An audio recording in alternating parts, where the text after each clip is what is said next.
Un petit salon modeste du Kremlin qui sert à des rencontres informelles. Mais les caméras sont bien là pour immortaliser l'instant.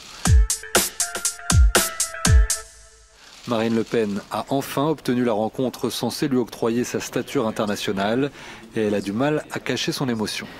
Merci Monsieur le Président de m'avoir accordé cette entrevue. Vous le savez, je plaide depuis longtemps pour que la France et la Russie reprennent des relations. Une candidate à l'élection présidentielle qui s'engage à œuvrer pour une levée des sanctions européennes contre Moscou.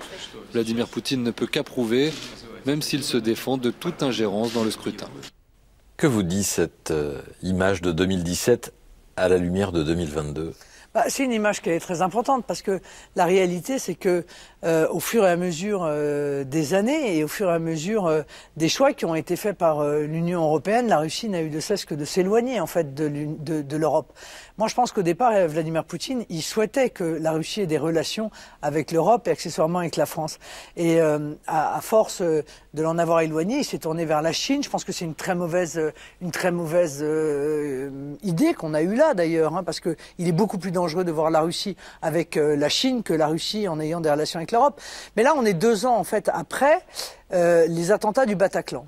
Et moi, je vais voir Vladimir Poutine et je défends l'idée que la Russie, qui peut être par ailleurs un adversaire dans certains endroits, un concurrent dans d'autres, on le voit bien en Afrique aujourd'hui, hein, mais incontestablement peut être un allié dans la lutte contre le fondamentalisme islamiste.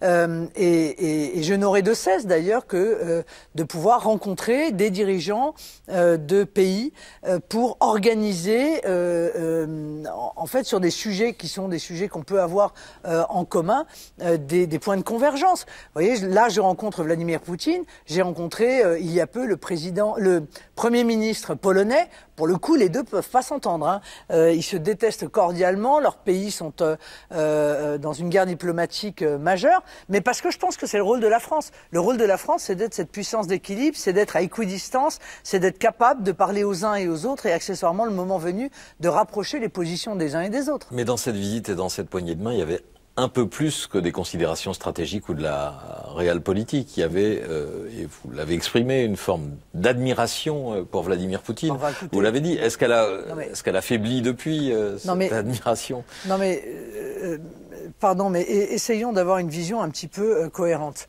Vladimir Poutine est un dirigeant politique qui a réussi quand même à arracher de l'effondrement économique, de l'effondrement social. Un pays qui a vécu des décennies de bottes soviétiques, puis une décennie de pillage ultralibéral. Voilà, c'est ça qu'il récupère. Et on peut avoir à son égard énormément de réserves, on peut s'en méfier, on peut le considérer brutal, on peut tout ce qu'on veut, mais on ne peut pas, je veux dire, traiter par le mépris le dirigeant politique qu'il est, parce qu'il a réussi à faire de la Russie à nouveau un acteur de premier plan, à nouveau un pays qui tient la route sur le plan économique. Donc moi, j'essaye d'être objective, j'essaye de ne pas être subjective, parce que quand on est dirigeant politique, on ne peut pas être subjectif. Il ne faut pas être subjectif. Il faut être très, comment dire, lucide sur ce qu'il est, sur ce qu'est la Russie, mais il faut aussi être capable de comprendre pourquoi il agit comme ça, qu'est-ce qu'il a derrière la tête, qu'est-ce qu'il souhaite faire et qu'est-ce qu'il cherche à obtenir par la brutalité qu'il exprime. Maintenant, c'est sûr que ce qui s'est passé là, la guerre en Ukraine, est inadmissible, est insupportable, est, à mon avis, impardonnable, mais je pense surtout que c'est une gigantesque erreur de sa part.